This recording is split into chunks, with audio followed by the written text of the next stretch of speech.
ಎಲ್ರಿಗೂ ನಮಸ್ಕಾರ. ನಾನು Veena Ramesh. Welcome to my YouTube channel. ಎಲ್ಲರೂ ಹೇಗಿದ್ದೀರಾ? ಚೆನ್ನಾಗಿದ್ದೀರಾ ಅಂತ ಅಂದ್ಕೊಂಡಿದ್ದೀನಿ. ನಾವು ಕೂಡ ತುಂಬ ಚೆನ್ನಾಗಿದ್ದೀವಿ. ಹಾಗೆ ಎಲ್ರಿಗೂ ವರಮಹಾಲಕ್ಷ್ಮಿ ಹಬ್ಬದ ಶುಭಾಶಯಗಳು. ಸೊ ಈ ವ್ಲಾಗು ವರಮಹಾಲಕ್ಷ್ಮಿ ಹಬ್ಬದ ಸಿದ್ಧತೆ, ಹಾಗೆ ಹಬ್ಬದ ಆಚರಣೆ ಹಾಗೂ ಕಳಸ ವಿಸರ್ಜನೆಯ ವ್ಲಾಗ್ ಆಗಿರುತ್ತೆ. ಸೊ ಮೂರನ್ನು ಒಂದೇ ವ್ಲಾಗಲ್ಲಿ ಹಾಕಿದ್ದೀನಿ.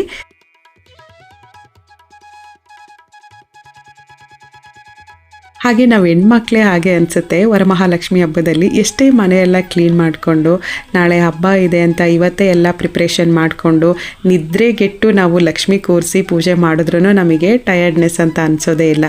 ಅದೇ ಬೇರೆ ದಿನಗಳಲ್ಲಿ ಇಷ್ಟೆಲ್ಲ ಕೆಲಸ ಮಾಡಿದ್ರೆ ಎದ್ದೊಳಕ್ಕೆ ಬೇಕು ಒಂದು ದಿನ. ಫುಲ್ ಟಯರ್ಡಾಗಿ ಹೋಗಿದೆ ಅಂತ ನಮಗೆ ನಾವೇ ಫೀಲ್ ಮಾಡಿಕೊಂಡು ಕೂತ್ಕೊಂಡು ಬಿಡ್ತೀವ, ಇಲ್ಲ ಅಂತಂದರೆ ನಾವೇ ಎನರ್ಜಿ ತಗೊಂಡು ಕೆಲಸ ಮಾಡ್ತೀವ ಅನ್ನೋದು ಗೊತ್ತಿಲ್ಲ. ಬಟ್ ಎನರ್ಜಿ ಅಂತೂ ವರಮಹಾಲಕ್ಷ್ಮಿ ಹಬ್ಬದಲ್ಲಿ ಇದ್ದೇ ಇರುತ್ತೆ. ಟಯರ್ಡ್ ಅನ್ನೋ ಫೀಲೇ ಬರೋದಿಲ್ಲ.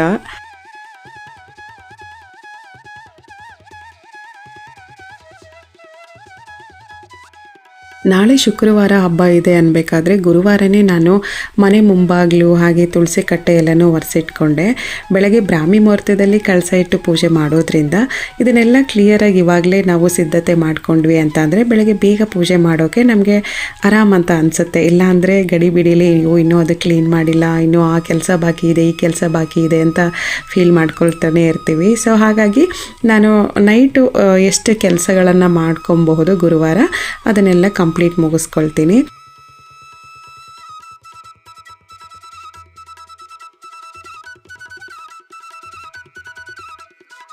ಹಾಗೆ ನೈಟೇ ನಾನು ಪೂಜೆ ರೂಮ್ ಆಗಿರ್ಬೋದು ಮತ್ತು ದೇವ್ರ ಪಾತ್ರೆಗಳನ್ನು ಅಂದರೆ ಪೂಜೆಗೆ ಯೂಸ್ ಮಾಡುವಂತಹ ಪಾತ್ರೆಗಳು, ಹಿತ್ತಾಳೆ ಪಾತ್ರೆಗಳು, ಬೆಳ್ಳಿ ಪಾತ್ರೆಗಳನ್ನೆಲ್ಲ ವಾಶ್ ಮಾಡಿ ಈ ರೀತಿ ಒರೆಸಿಟ್ಕೊಂಡು ಬಿಡ್ತೀನಿ.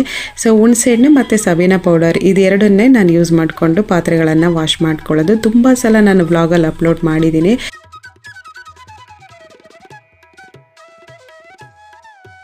ಹಾಗೆ ವರಮಹಾಲಕ್ಷ್ಮಿ ಹಬ್ಬದಲ್ಲಿ ಪೂಜೆ ರೂಮ್ ಕ್ಲೀನ್ ಮಾಡಬೇಕಾದ್ರೆ ನೀರಿಗೆ ಸ್ವಲ್ಪ ಗೋಮೂತ್ರ ಹಾಗೆ ಜವಾದು ಪೌಡರು, ಪಚ್ಚೆ ಕರ್ಪೂರ, ಸೊ ಇದನ್ನೆಲ್ಲ ಮಿಕ್ಸ್ ಮಾಡಿಕೊಂಡು ಪೂಜೆ ರೂಮ್ ಫುಲ್ಲಾಗಿ ಕ್ಲೀನ್ ಮಾಡೋದ್ರಿಂದ ಒಳ್ಳೆ ಸುವಾಸನೆ ಇರುತ್ತೆ ಮತ್ತು ಸ್ವಲ್ಪ ನಮಗೂ ಕೂಡ ನೀಟಾಗಿ ಕ್ಲೀನ್ ಮಾಡಿದ್ದೀವಿ ಅನ್ನೋ ರೀತಿ ಫೀಲ್ ಆಗ್ತಾ ಇರುತ್ತೆ. ಸೊ ನಾನೆಲ್ಲನೂ ನೀಟಾಗಿ ಒರೆಸ್ಬಿಟ್ಟು ಪೂಜೆ ರೂಮ್ ಫುಲ್ಲು ಫ್ಲೋರು ಹಾಗೆ ವಾಲ್ ಎಲ್ಲ ನೀಟಾಗಿ ಫುಲ್ ಒರೆಸ್ಬಿಟ್ಟು ಆಮೇಲೆ ಎಲ್ಲ ಪಾತ್ರೆಗಳನ್ನು ತೊಗೊಂಡೋಗಿ ಪೂಜೆ ರೂಮಲ್ಲಿ ಇಟ್ಬಿಡ್ತೀನಿ.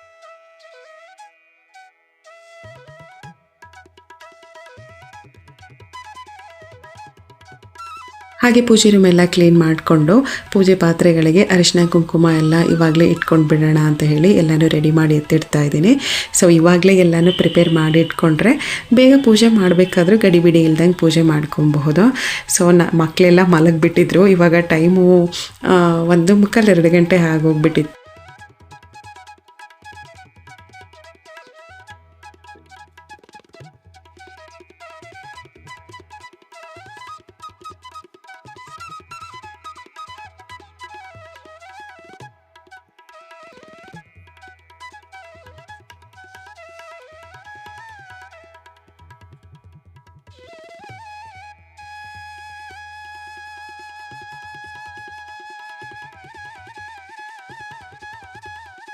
ಹಾಗೆ ಪೂಜೆ ಪಾತ್ರೆಗಳಿಗೆ ಕುಂಕುಮ ಎಲ್ಲ ಇಟ್ಬಿಟ್ಟು ಇನ್ನು ಹೂಗಳನ್ನ ಕಟ್ಕೊಬೇಕಾಗಿತ್ತು. ಹೂವೆಲ್ಲ ತೊಗೊಂಡು ಬಂದಿದ್ವಿ, ಬಿಡಿ ಹೂಗಳೆಲ್ಲ. ಸೊ ಅದನ್ನೆಲ್ಲ ಮಾಲೆ ಮಾಡಿ ಇಟ್ಬಿಡೋಣ ಅಂತ ಅಂದ್ಕೊಂಡೆ. ನನಗೆ ಹೂ ಕಟ್ಟೋದ್ರಕ್ಕಿಂತ ಈ ರೀತಿ ಪೋಣಿಸೋದೇ ಬೇಗ ಕೆಲಸ ಆಗೋಗ್ಬಿಡುತ್ತೆ. ಸ್ವಲ್ಪ ಮಾಲೆನೂ ದಪ್ಪ ಕಾಣಿಸುತ್ತೆ ಅಲ್ವಾ ಈ ರೀತಿ ಪೋಣಿಸಿದ್ರೆ ಅಂತ ಹೇಳಿಬಿಟ್ಟು ನಾನು ಹಾಗೆ ಕಳ್ಸಕ್ಕೆ ಹಾಕೋಕ್ಕೆ ಅಂತ ಹೇಳಿ ಚಿಕ್ಕದಾಗಿ ಒಂದು ಹೂವಿನ ಹಾರ ರೆಡಿ ಮಾಡಿಕೊಂಡೆ.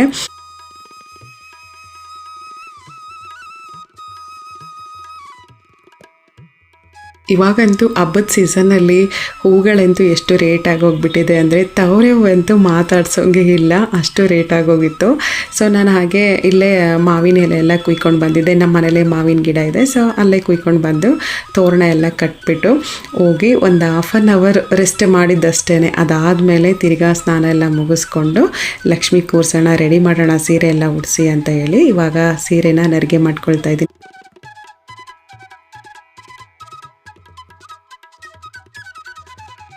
ಹಾಗೆ ನನಗೆ ನೈಟೇ ಸೀರೆ ಎಲ್ಲ ಉಡಿಸ್ಬಿಟ್ಟು ಕಳಸ ಹಾಗೆ ಅರ್ಧಂಬರ್ಧ ರೆಡಿ ಮಾಡಿ ಬಿಟ್ಟು ಹೋಗೋದು ನನಗೆ ಇಷ್ಟ ಆಗೋದಿಲ್ಲ. ಸೊ ಹಾಗಾಗಿ ನಾನು ಒಂದಿನ ತಾನೇ ನಿದ್ರೆಗೆ ಇಡ್ತೀವಿ, ಎವ್ರಿ ಡೇ ಇದೇ ರೀತಿ ಇರೋದಿಲ್ವಲ್ಲ ಅಂತ ಅಂದ್ಕೊಂಡು ಬೆಳಗ್ಗೆ ಪರವಾಗಿಲ್ಲ ಬೇಗ ಕೆಲಸ ಮುಗಿಸ್ಕೊಬೋದಲ್ವಾ ಅಂತ ಅಂದ್ಕೊಂಡು ಸ್ನಾನ ಎಲ್ಲ ಮುಗಿಸ್ಕೊಂಡು ಬಂದೆ, ಸೀರೆ ನೆರಿಗೆ ಮಾಡಿಕೊಂಡು ಇವಾಗಲೇ ಕಳಸ ಕೂಡಿಸ್ಬಿಡೋಣ ಅಂತ ಅಂದ್ಕೊಂಡು ಸೀರೆ ಎಲ್ಲನೂ ನೆರಿಗೆ ಮಾಡಿ ಇಟ್ಕೊಳ್ತಾ ಇದ್ದೀನಿ. ನನಗೆ ಈ ರೀತಿ ಪ್ರಿಪೇರ್ ಮಾಡಿದ್ರೇ ಒಂಥರ ಮನಸ್ಸಿಗೆ ತೃಪ್ತಿ ಅಂತ ಅನಿಸೋದು.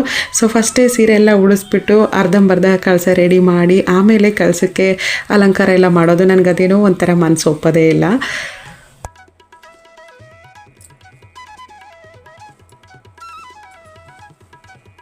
ಹಾಗೆ ಬೆಳಗ್ಗೆ ಎದ್ದಾಗ ಕತ್ಲೆ ಆಗಿತ್ತು, ಒಬ್ಬಳೇ ಬಂದು ರಂಗೋಲಿ ಹಾಕೋದು ಬೇಡ, ಮಕ್ಕಳೆಲ್ಲ ಎದ್ದಾಡಲಿ, ಸ್ವಲ್ಪ ಬೆಳಕಾಗಲಿ ಆಮೇಲೆ ನಾನು ರಂಗೋಲಿ ಹಾಕಿದ್ರಾಗುತ್ತೆ ಅಂತ ಅಂದ್ಕೊಂಡು ಸ್ವಲ್ಪ ಬೆಳಕಾದ್ಮೇಲೆ ರಂಗೋಲಿ ಹಾಕ್ತಾಯಿದ್ದೀನಿ. ನೈಟೇ ಹಾಕ್ಬೋದಾಗಿತ್ತು, ಒಳ್ಳೆ ಜೋರು ಮಳೆ ಇದೆ ಇಲ್ಲಿ ಪಾಂಡಿಚೇರಿಯಲ್ಲಿ, ಹಾಕಿದ್ರೂ ವೇಸ್ಟ್ ಅಂತ ಅನ್ನಿಸ್ತು. ಸೊ ಹಾಗಾಗಿ ಬೆಳಗ್ಗೆ ರಂಗೋಲಿ ಹಾಕಿದ್ದು.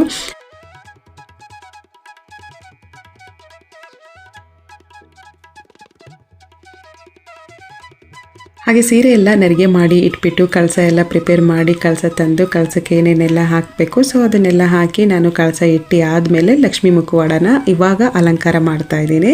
ಸೊ ಸಿಂಪಲ್ಲಾಗಿ ಮಾಡಿರುವಂಥದ್ದು, ತುಂಬ ಗ್ರ್ಯಾಂಡಾಗಿ ನಾನು ಮಾಡಿಲ್ಲ, ಸಿಂಪಲ್ಲಾಗಿ ಮಾಡಿದ್ದೀನಿ.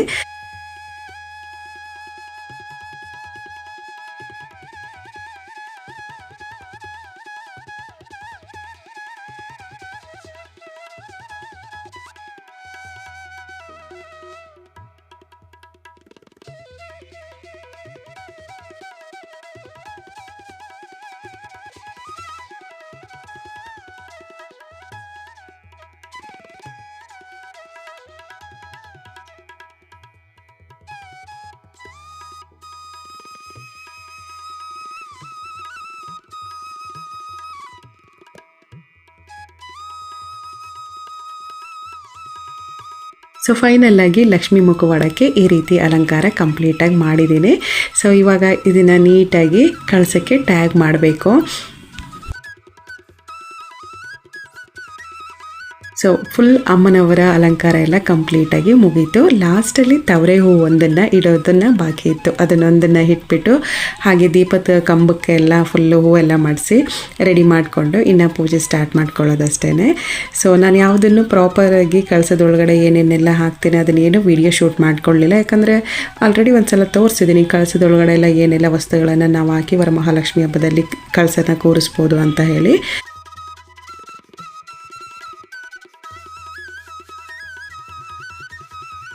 ಹಾಗೆ ಕಳಸ ಎಲ್ಲ ರೆಡಿ ಮಾಡಿ ಆದಮೇಲೆ ನಾನು ಕೆಳಗಡೆ ತಾಂಬೂಲ ತಟ್ಟೆಗಳಾಗಿರ್ಬೋದು, ಹಾಗೆ ಅಮ್ಮನವರಿಗೆ ಮಡ್ಲಕ್ಕಿ ಇಡುವಂತಹ ತಟ್ಟೆಗಳು, ಹಣ್ಣು, ಸೊ ಏನೇನೆಲ್ಲ ದೇವರಿಗೆ ಇಟ್ಟು ಅರ್ಚನೆ ಮಾಡ್ತೀವಿ ಅದನ್ನೆಲ್ಲ ಇಡೋಕೆ ಅಂತ ಹೇಳಿಬಿಟ್ಟು ಕೆಳಗಡೆ ಮಣೆ ಹಾಕಿ ಅದರ ಮೇಲೆ ಒಂದು ಆರೆಂಜ್ ಕಲರ್ ಟವಲ್ನ ಹಾಕಿಬಿಟ್ಟು ಸೊ ನಾನು ಏನು ಪ್ಲೇಟ್ನ ರೆಡಿ ಮಾಡಿದ್ದೀನಿ ಅದನ್ನೆಲ್ಲ ಅದರ ಮೇಲೆ ಜೋಡಿಸ್ಕೊಳ್ತೀನಿ.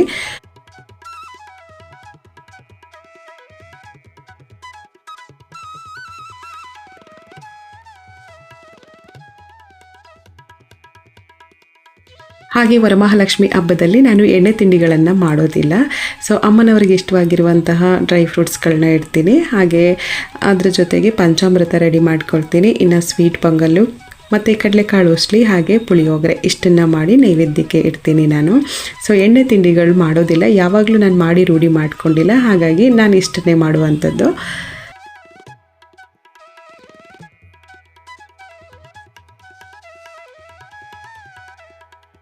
ಹಾಗೆ ಪಂಚಾಮೃತ ಮಾಡ್ಕೊಳ್ಳೋಕ್ಕೆ ನಾನು 3 ಥರದ ಹಣ್ಣನ್ನು ತೊಗೊಂಡಿದ್ದೀನಿ, ಬಾಳೆಹಣ್ಣು, ದಾಳಿಂಬೆ ಹಾಗೆ ಆ್ಯಪಲ್. ಸೊ ಇದನ್ನು ಚಿಕ್ಕ ಚಿಕ್ಕದಾಗಿ ಕಟ್ ಮಾಡಿಕೊಂಡು ಇದರಲ್ಲಿ 1 ಲೋಟ ಹಾಲು, 1 ಲೋಟ ಮೊಸರು, ಹಾಗೆ 4 ಸ್ಪೂನು ಜೇನುತುಪ್ಪ, 4 ಸ್ಪೂನು ತುಪ್ಪ, ಹಾಗೆ ಕಲ್ಲು ಸಕ್ಕರೆ ಮತ್ತು ಡ್ರೈ ಫ್ರೂಟ್ಸು ಇದನ್ನೆಲ್ಲ ಹಾಕಿಬಿಟ್ಟು ಚೆನ್ನಾಗಿ ಮಿಕ್ಸ್ ಮಾಡಿ ನೈವೇದ್ಯನ ರೆಡಿ ಮಾಡ್ಕೊಬಹುದು. ಪಂಚಾಮೃತ ರೆಡಿಯಾಗುತ್ತೆ.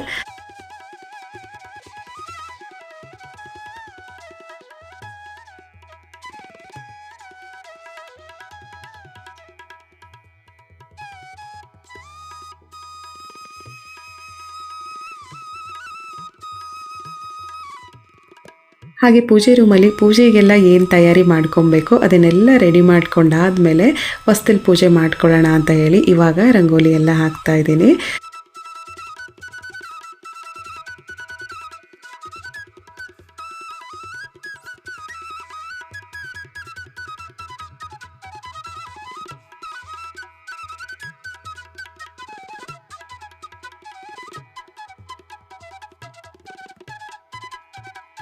ಹಾಗೆ ನೆನ್ನೆನೇ ಹೊಸ್ತಿಲೆಲ್ಲ ಒರೆಸ್ಕೊಂಡಿದ್ರಿಂದ ಸ್ವಲ್ಪ ಈಸಿ ಅಂತ ಅನ್ನಿಸ್ತು. ದೀಪ ಹಚ್ಚೋ ಅಷ್ಟರಲ್ಲಿ ಫುಲ್ ಬೆಳಕಾಗೆ ಹೋಗ್ಬಿಡ್ತು. ನಾನು ಇನ್ನೂ ಟೈಮ್ ಆಗೋಗ್ಬಿಡ್ತಲ್ಲಪ್ಪ, ಇನ್ನೂ ಪೂಜೆ ಮಾಡಿಲ್ವಲ್ಲ ಅನ್ನೋ ಫೀಲಲ್ಲೇ ಮಾಡ್ತಾಯಿದ್ದೆ.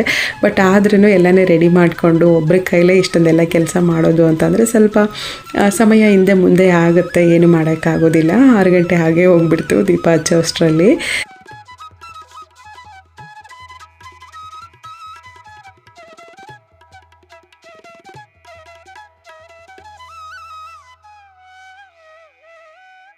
ಹಾಗೆ ಗುರುವಾರನೇ ರಿತ್ವಿಕ್ ಬರ್ತ್ಡೇ ಇತ್ತು. ಸೊ ಹಾಗಾಗಿ ಸ್ವಲ್ಪ ಪ್ರಿಪ್ರೇಷನ್ ಕೆಲಸ ಎಲ್ಲ ಲೇಟಾಗಿ ಹೋಗ್ಬಿಡ್ತು. ಇಲ್ಲಾಂದರೆ ನಾನು ಬೇಗನೆ ಮಾಡಿ ಮುಗಿಸ್ಕೊಳ್ತಾ ಇದ್ದೆ.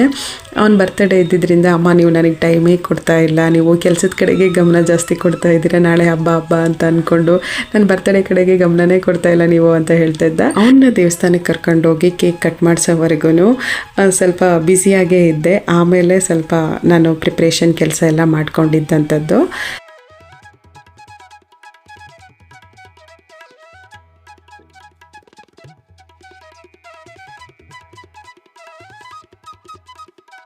ಹಾಗೆ ತುಳಸಿ ಕಟ್ಟೆಗೆ ಕುಂಕುಮ ಹೂವೆಲ್ಲ ಇಟ್ಟು ಅದನ್ನು ರೆಡಿ ಮಾಡಿಕೊಂಡೆ ಪೂಜೆ ಮಾಡೋ ಕರೆಕ್ಟ್ ಆಗುತ್ತೆ ಅಂತ ಹೇಳಿ. ಕರೆಕ್ಟ್ ಈ ಟೈಮಲ್ಲೇ ಮಕ್ಕಳಿಗೆ ಇಬ್ಬರಿಗೂ ಎಕ್ಸಾಮ್ ಸ್ಟಾರ್ಟ್ ಆಗೋಗಿದೆ, ಮಿಡ್ ಟರ್ಮ್ ಎಕ್ಸಾಮ್ ಸ್ಟಾರ್ಟ್ ಆಗಿದೆ. ಸೊ ಇವಾಗ ಸ್ವಲ್ಪ ಗಮನ ಇನ್ನೂ ಅವ್ರ ಕಡೆಗೆ ಹೆಚ್ಚಾಗಿ ಗಮನ ಹರಿಸ್ಬೇಕು. ರಿತ್ವಿಕ್ಗೆ ಆಲ್ರೆಡಿ 3 ಎಕ್ಸಾಮ್ ಮುಗಿದಿದೆ, ಸೊ ಇನ್ನೊಂದೆರಡು ಬಾಕಿ ಇದೆ.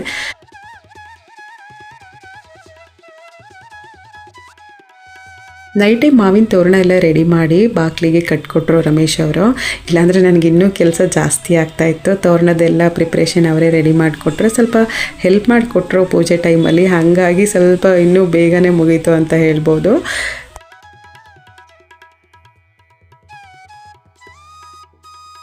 ಸೊ ದೀಪ ಎಲ್ಲ ಹಚ್ಬಿಟ್ಟು ಒಂದು ಸಲ ಪೂಜೆ ಮಾಡೋಕ್ಕೆ ಕೂತ್ಕೊಂಡ್ವಿ ಅಂತ ಅಂದರೆ ಆ ವಸ್ತು ಸಿಗ್ತಾಯಿಲ್ಲ, ಇದು ಸಿಗ್ತಾಯಿಲ್ಲ ಅಂತ ಹೇಳಿ ಅವಾಗವಾಗ ಎದ್ದೋಗಬಾರ್ದು. ಫುಲ್ಲು ಲಕ್ಷ್ಮೀ ಪೂಜೆ ಮುಗಿಸಿ ಆಮೇಲೆ ನಮ್ಮ ಕೆಲಸ ಏನಿದ್ರು ಆಮೇಲೆ ನೋಡ್ಕೊಬೇಕು.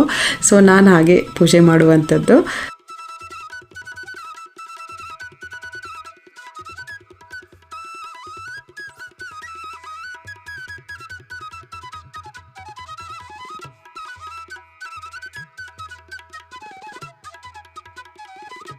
ಹಾಗೆ ಲಕ್ಷ್ಮೀ ಪೂಜೆ ಮಾಡಬೇಕಾದ್ರೆ ಲಲಿತಾ ಸಹಸ್ರನಾಮ ಹೇಳ್ಕೊಂಡು, ಹಾಗೆ ವರಮಹಾಲಕ್ಷ್ಮಿ ಹಬ್ಬದಲ್ಲಿ ಲಕ್ಷ್ಮಿ ಅಷ್ಟ ಶ್ಲೋಕಗಳಾಗಿರ್ಬೋದು, ಹಾಗೆ ಲಕ್ಷ್ಮಿ ಸಹಸ್ರನಾಮಗಳಾಗಿರ್ಬೋದು, ಸೊ ಇದನ್ನೆಲ್ಲ ಹೇಳ್ಕೊಂಡು ಪೂಜೆ ಮಾಡೋದ್ರಿಂದ ತುಂಬಾ ಒಳ್ಳೆಯದು ಅಂತ ಅನಿಸುತ್ತೆ ನನಗೆ. ಸೊ ನಾನು ಇದೇ ರೀತಿ ಪೂಜೆ ಮಾಡುವಂಥದ್ದು.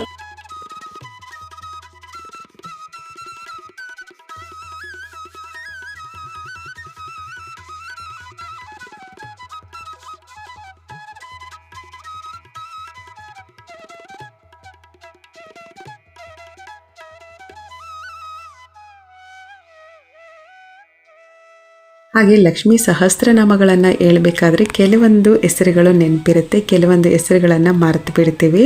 ಸೊ ಒಂದು ಸಲ ಸ್ಟಾರ್ಟ್ ಮಾಡಿದ್ವಿ ಅಂತ ಅಂದರೆ ಅದನ್ನು ತಪ್ಪಾಗಿ ಹೇಳಬಾರ್ದು, ತಪ್ಪಾಗಿ ಉಚ್ಚಾರಣೆ ಮಾಡಬಾರ್ದು ಅಂತ ಹೇಳಿ ಡೈರಿಲಿ ಬರೆದಿಟ್ಕೊಂಡಿದ್ದೀನಿ ನಾನು, ಅದನ್ನು ನೋಡಿಕೊಂಡು ಹೇಳಿದ್ದಂಥದ್ದು. ಸೊ ಕೆಲವೊಂದು ಶ್ಲೋಕಗಳೆಲ್ಲ ಹಾಗೆ ನೆನಪಿದೆ, ನಾನು ಹಾಗೆ ಹೇಳ್ಬಿಡ್ತೀನಿ.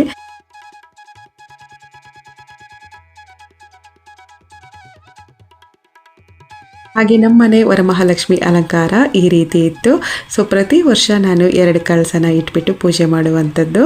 ಮನೆ ದೇವ್ರನ್ನ ಯಾವುದೇ ಕಾರಣಕ್ಕೂ ಮರಿಬಾರ್ದು ಅಲ್ವಾ. ಸೊ ಹಾಗಾಗಿ ಮನೆ ದೇವ್ರ ಹೆಸರು ಹೇಳ್ಕೊಂಡು ಒಂದು ಕಳಸನ ಇಡುವಂಥದ್ದು.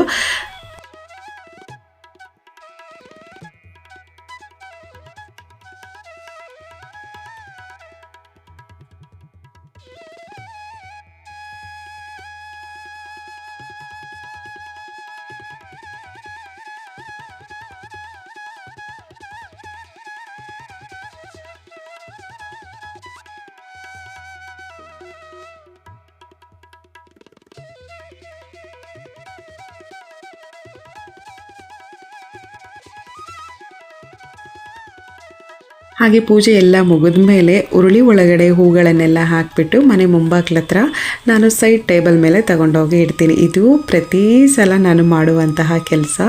ಸೊ ನನಗೊಬ್ಬರು ಕಮೆಂಟಲ್ಲಿ ಕೇಳಿದರೆ, ಈ ಪಾತ್ರೆಯಲ್ಲಿ ನೀರು ಹಾಕಿಬಿಟ್ಟು ಏನಕ್ಕೆ ಹೂಗಳನ್ನು ಹಾಕಿಡ್ತೀರಾ ಅದರಲ್ಲಿ ಅಂತ ಹೇಳಿ. ಸೊ ಏನಕ್ಕೆ ಅಂದರೆ ಮೇಯ್ನ್ ಕಾರಣ ದೃಷ್ಟಿ ನಿವಾರಣೆಗೋಸ್ಕರ ಈ ರೀತಿ ಉರುಳಿಯಲ್ಲಿ ಹೂಗಳನ್ನು ಹಾಕಿ ಇಡುವಂಥದ್ದು. ಹಾಗೆ ಇದು ವರಮಹಾಲಕ್ಷ್ಮಿ ಹಬ್ಬದ ಸಂಜೆ ಟೈಮು. ನಮ್ಮ ನೈಬರ್ಸ್ ಎಲ್ಲರನ್ನೂ ನಾನು ಅರಿಶಿನ ಕುಂಕುಮಕ್ಕೆ ಕರೆದಿದ್ದೆ. ಅವರಿಗೆ ರಿಟರ್ನ್ ಗಿಫ್ಟಾಗಿ ಕೊಡೋಕ್ಕೆ ಅಂತ ನಾನು ಸ್ವೀಟ್ ಬಾಕ್ಸ್ ಎಲ್ಲ ತರಿಸಿದ್ದೆ. ನಮ್ಮದೇ ಬೇಕ್ರಿ ಇದೆ, ಸೊ ಅಲ್ಲಿಂದ ತರಿಸಿದ್ದೆ. ಆ ಸ್ವೀಟ್ ಬಾಕ್ಸ್ ಎಲ್ಲನೂ ತೊಗೊಂಡು ಬನ್ನಿ ಅಂತ ಹೇಳಿದ್ದೆ ರಮೇಶ್ ಅವರಿಗೆ. ಅವರು ಮಧ್ಯಾಹ್ನನೇ ತಂದು ಕೊಟ್ಟಿದ್ರು. ಇವಾಗ ನಾನು ರಿಟರ್ನ್ ಗಿಫ್ಟ್ ಬ್ಯಾಗ್ನ ರೆಡಿ ಮಾಡ್ತಾ ಇದ್ದೀನಿ. ಇದರಲ್ಲಿ ನಾನು ಅರಿಶಿನ ಕುಂಕುಮ ಬಳೆಗಳು ಸೊ ಈ ರೀತಿ ಪೌಂಚಲ್ಲಿ ಹಾಕಿಬಿಟ್ಟು ಕೊಡ್ತೀನಿ. ಆಮೇಲೆ ಒಂದು ಸ್ವೀಟ್ ಬಾಕ್ಸು, ಆಮೇಲೆ ಕಡಲೆಕಾಳು ಉಸ್ಲಿ ಒಂದು ಬಾಕ್ಸಲ್ಲಿ ಚಿಕ್ಕ ಬಾಕ್ಸಲ್ಲಿ ಪ್ಯಾಕ್ ಮಾಡಿದ್ದೆ. ಸೊ ಅದನ್ನೆಲ್ಲ ಈ ರೀತಿ ಒಂದು ಬ್ಯಾಗಲ್ಲಿ ಇಟ್ಬಿಟ್ಟು ಕೊಡ್ತೀನಿ. ನಾನು ಈ ಸಲ ಜೂಟ್ ಬ್ಯಾಗ್ ತೊಗೊಂಡಿದ್ದೀನಿ. ಪ್ರತಿ ಸಲ ಒಂದು ತಾಂಬೂಲ ತಟ್ಟೆ ಬರುತ್ತಲ್ಲ, ಸೊ ಆ ರೀತಿ ಕೊಡ್ತಾಯಿದ್ದೆ. ಇವಾಗ 2 ವರ್ಷದಿಂದ ಈ ರೀತಿ ನಾನು ರಿಟರ್ನ್ ಗಿಫ್ಟ್ ಕೊಡೋಕ್ಕೆ ಯೂಸ್ ಮಾಡ್ಕೊಳ್ತೀನಿ.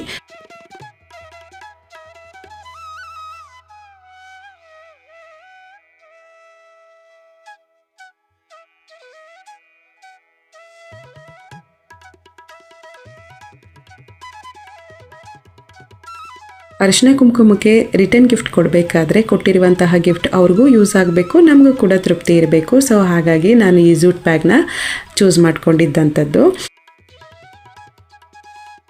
ಸೊ ವರಮಹಾಲಕ್ಷ್ಮಿ ಹಬ್ಬದಲ್ಲಿ ಈ ದಾರನ ಕೈಗೆ ಕಟ್ಕೊಳ್ತೀವಲ್ವ, ಇದನ್ನು ಬೆಳಿಗ್ಗೆ ಪೂಜೆ ಮಾಡಬೇಕಾದ್ರೆ ಕಟ್ಕೊಂಡು ಹೋಗಿ ಅಂತ ಅಂದರೆ ಅವರು ಗಡಿಬಿಡಿಲಿ ಹೊರಡಬೇಕಾದ್ರೆ ಮಕ್ಕಳು ಟೈಮ್ ಆಗುತ್ತೆ ಅಮ್ಮ ಅಂತ ಹೇಳಿ ಮುಕ್ಕಲ್ಗೆ ಅವ್ರಿಗೆ ಸ್ಕೂಲ್ ಟೈಮ್ ಇತ್ತು. ಸೊ ಹಾಗಾಗಿ ಬೇಗ ಹೊರಟ್ಬಿಟ್ರು. ಈವ್ನಿಂಗ್ ಟೈಮ್ ಬಂದು ಪೂಜೆ ಮಾಡಬೇಕಾದ್ರೆ ಕಟ್ಕೊಳ್ತೀವಿ ಅಂತ ಹೇಳಿ, ಹಾಗಾಗಿ 3 ಜನನು ಇವಾಗ ಕಟ್ಕೊಳ್ತಾ ಇದ್ದಾರೆ. ಸೊ ಈವ್ನಿಂಗ್ ಪೂಜೆ ಎಲ್ಲ ಮಾಡಿ ಮುಗಿಸೋ ಅಷ್ಟರಲ್ಲಿ ನಾನು ಕರೆದು ಬಂದಿದ್ದೆ ನೈಬರ್ಸ್ ಎಲ್ಲರೂ ಕೂಡ ಬಂದರು. ಸೊ ಅವರಿಗೆ ತಿನ್ನೋಕೆ ಅಂತ ಪುಳಿಯೋಗರೆ ಹಾಗೆ ಕಡಲೆಕಾಳು ಉಸ್ಲಿನ ಕೊಟ್ಟೆ.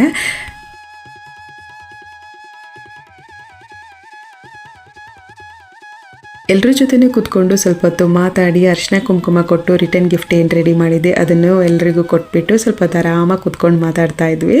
ಸೊ ಹಾಗೆ ಎಲ್ಲರೂ ಕೂಡ ಇಲ್ಲಿ ವರಮಹಾಲಕ್ಷ್ಮಿ ಹಬ್ಬನ ಆಚರಣೆ ಮಾಡೋದಿಲ್ಲ. ನಾವು ಕರ್ನಾಟಕದಲ್ಲಿ ಎಲ್ಲರೂ ಮನೆಯಲ್ಲೂ ಮಾಡ್ತೀವಲ್ವ, ಸೊ ಆ ರೀತಿ ಆಚರಣೆ ಮಾಡೋದಿಲ್ಲ. ನಮ್ಮ ಸ್ಟ್ರೀಟಲ್ಲಿ 2 ಮನೆಯಲ್ಲಿ ಮಾತ್ರ ಆಚರಣೆ ಮಾಡಿದ್ದಂಥದ್ದು. ನಮ್ಮ ಪಕ್ಕದ ಮನೆಯವರು ತೆಲುಗು, ಸೊ ಅವರೊಬ್ಬರು ಮಾಡಿದರು. ಸೊ ನಾನು ಮಾಡಿದ್ದಷ್ಟೇ. ಖುಷಿ ಅಂತ ಅನಿಸುತ್ತೆ. ಸೊ ಎಲ್ಲರೂ ಬಂದಿದ್ದು ನನಗೂ ತುಂಬ ಖುಷಿ ಅಂತ ಅನ್ನಿಸ್ತು. ಹಾಗೆ ಹಬ್ಬ ಎಲ್ಲ ಆಚರಣೆ ಮಾಡಿ ಫೈನಲಿ ನಮ್ಮ ಫ್ಯಾಮಿಲಿ ಎಲ್ಲ ಒಂದು ಗ್ರೂಪ್ ಫೋಟೋ ತೊಗೊಂಡ್ವಿ. ಸೊ ಇದು ನೆಕ್ಸ್ಟ್ ಡೇ, ಇವತ್ತು ಶನಿವಾರ. ಸೊ ಇವತ್ತು ಕಳಸ ವಿಸರ್ಜನೆ ಮಾಡೋಣ ಅಂತ ಅಂದ್ಕೊಂಡಿದ್ದೀನಿ ಬೆಳಗ್ಗೆ ಬೇಗನೆ. ಇವಾಗ ಕಳಸನ ಒಂದು ಒಳ್ಳೆ ಟೈಮ್ ನೋಡಿ ನಾವು ಕಳಸ ಕೂರಿಸ್ತೀವಲ್ವ, ಅದೇ ರೀತಿ ಕಳಸ ವಿಸರ್ಜನೆ ಮಾಡಬೇಕಾದ್ರೂ ಒಂದು ಟೈಮ್ ಅಂತ ಇರುತ್ತೆ. ಆ ಟೈಮ್ನ ನೋಡಿಬಿಟ್ಟು ಕಳಸ ವಿಸರ್ಜನೆ ಮಾಡಬೇಕು. ಸೊ ಕಳಸ ವಿಸರ್ಜನೆ ಮಾಡೋಕ್ಕಿಂತ ಮೊದಲು ನಾವು ದೇವರಿಗೆ ದೀಪ ಎಲ್ಲ ಹಚ್ಚಿ ಮಂಗಳಾರತಿ ಮಾಡಿ ಆಮೇಲೆ ಕಳಸನ ಬಲಭಾಗಕ್ಕೆ 3 ಸಲ ತಿರುಗಿಸಿ ಆಮೇಲೆ ಕಳಸ ವಿಸರ್ಜನೆ ಮಾಡಬೇಕಾಗತ್ತೆ.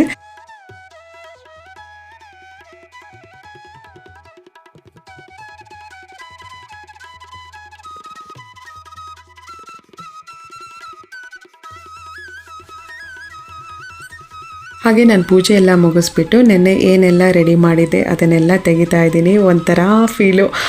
ಲಕ್ಷ್ಮಿ ಕೂರಿಸ್ಬೇಕಾದ್ರೆ ಎಷ್ಟು ಸಂಭ್ರಮದಿಂದ ಈ ಹಬ್ಬನ ಆಚರಣೆ ಮಾಡ್ತೀವಿ. ಬಟ್ ಇದನ್ನೆಲ್ಲ ತೆಗಿಬೇಕಾದ್ರೆ ಅಯ್ಯೋ ಇಷ್ಟು ಬೇಗ ತೆಗಿಬೇಕಾ ಅಂತ ಅನಿಸುತ್ತೆ. ಬಟ್ ನಾವು 3 ದಿನ ಮನೇಲಿ ಇಟ್ಕೊಂಡು ಪೂಜೆ ಮಾಡೋಕ್ಕಾಗೋದಿಲ್ಲ ಅಲ್ವಾ ಕಳಸ ಕೂರಿಸಿದ ಮೇಲೆ. ಸೊ ಹಾಗಾಗಿ ನಾನು ನೆಕ್ಸ್ಟ್ ಡೇನೇ ಕಳಸ ವಿಸರ್ಜನೆ ಮಾಡಿಬಿಡ್ತೀನಿ. ಹಾಗೆ ಅಮ್ಮನವರಿಗೆ ಮಡಿಸಿರುವಂಥ ಹೂಗಳಾಗಿರ್ಬೋದು, ಫೋಟೋಕ್ಕೆ ಅಂದರೆ ನಾವು ಇವಾಗ ಪೂಜೆಗೆ ಯೂಸ್ ಮಾಡ್ಕೊಂಡಿರುವಂಥ ಹೂಗಳನ್ನು ಈ ರೀತಿ ಒಂದು ಟಬ್ಬಲ್ಲಿ ಹಾಕ್ಕೊಂಡು ನೀಟಾಗಿ ಒಂದು ಕವರಲ್ಲಿ ಪ್ಯಾಕ್ ಮಾಡಿ ತಗೊಂಡೋಗಿ ಹರಿಯ ನೀರಲ್ಲಿ ಬಿಟ್ಬಿಡ್ತೀವಿ. ಸೊ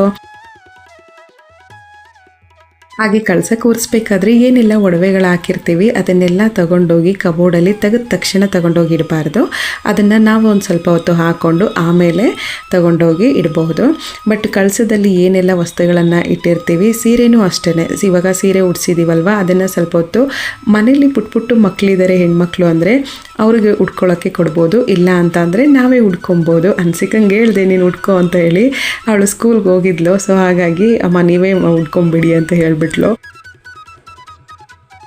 ಹಾಗೆ ಕಳಸ ವಿಸರ್ಜನೆ ಮಾಡಿದ ಮೇಲೆ ಕಳಸದ ನೀರನ್ನು ಮನೆ ಫುಲ್ಲಾಗಿ ಸ್ವಲ್ಪ ಪ್ರೇಕ್ಷಣೆ ಮಾಡ್ಕೊಂಡು ಬರ್ತೀನಿ. ಉಳಿದಂಥ ನೀರನ್ನು ಗಿಡಕ್ಕೆ ಹಾಕ್ತೀನಿ. ಕಳಸ ತೆಗೆದ ತಕ್ಷಣ ಗಿಡಕ್ಕೆ ನೀರು ಹಾಕಬಾರ್ದು. ಮನೇಲಿ ಸ್ವಲ್ಪ ನೀರನ್ನು ಪ್ರೇಕ್ಷಣೆ ಮಾಡ್ಕೊಬೇಕು. ಸೊ ಹಾಗೆ ಕಳಸ ಕೂರಿಸ್ಬೇಕಾದ್ರೆ ಅಕ್ಕಿ ಹಾಕಿಟ್ಟಿರ್ತೀನಲ್ಲ, ಆ ಅಕ್ಕಿನ ಸ್ವೀಟ್ ಪೊಂಗಲ್ ಮಾಡೋಕ್ಕೆ ಇಲ್ಲಾಂದರೆ ಅಕ್ಕಿ ಪಾಯಸ ಮಾಡೋಕ್ಕೆ ನಾನು ಸ್ವೀಟ್ ಮಾಡೋಕ್ಕೆ ಯೂಸ್ ಮಾಡ್ಕೊಳ್ತೀನಿ.